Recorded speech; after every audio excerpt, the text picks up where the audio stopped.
तुम जानते हो अल्लाह पर झूठ बांधना सबसे बड़ा धोखा क्यों है? कल हम लोगों ने डिस्कस किया था सूरह अल इमरान का 7वां रुकू और आज हम लोग डिस्कस करेंगे सूरह अल इमरान का 8वां रुकू। इस रुकू में अल्लाह ताला फरमाते हैं, और अहले किताब में से एक गिरोह ने कहा, जो कुछ ईमान वालों पर नाजिल किया गया है इस पर दिन के आगाज में ईमान ले आओ और दिन के आखिर में इसका इनकार कर दो, शायद वो अपने दीन से पलट जाएं।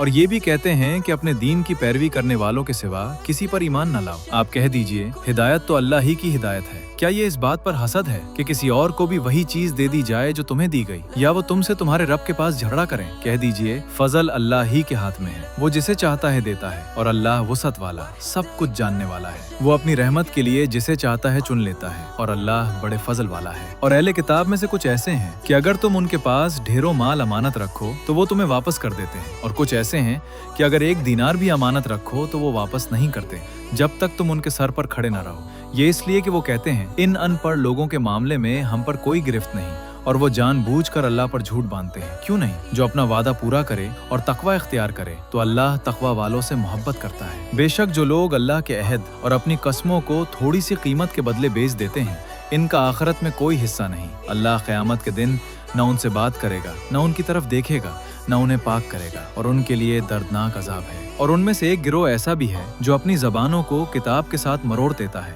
ताकि तुम समझो कि ये किताब ही का हिस्सा है, हालांकि वो किताब का हिस्सा नहीं होता। और वो कहते हैं ये अल्लाह की तरफ से है, हालांकि वो अल्लाह की तरफ से नहीं होता। और वो जानबूझकर अल्लाह पर झूठ बांधते हैं। किसी इंसान के लिए ये मुमकिन नहीं कि अल्लाह उसे किताब, हिकमत और नबूवत दे, फिर वो लोगों से कहे अल्लाह के सिवा मेरे बंदे बन जाओ, बल्कि वो तो यही कहेगा अल्लाह वाले बन जाओ। इस वजह से कि तुम किताब सिखाते हो और खुद भी इसका मुताला करते हो, और वो तुम्हें ये हुक्म नहीं देता कि फरिश्तों और नबियों को रब बना लो। क्या वो तुम्हें कुफ्र का हुक्म देगा जबकि तुम मुसलमान हो? ये था 8 रुकू, और कल हम लोग इंशाअल्लाह 9th रुकू का तर्जुमा डिस्कस करेंगे। So make sure you follow. फी अमानिल्लाह।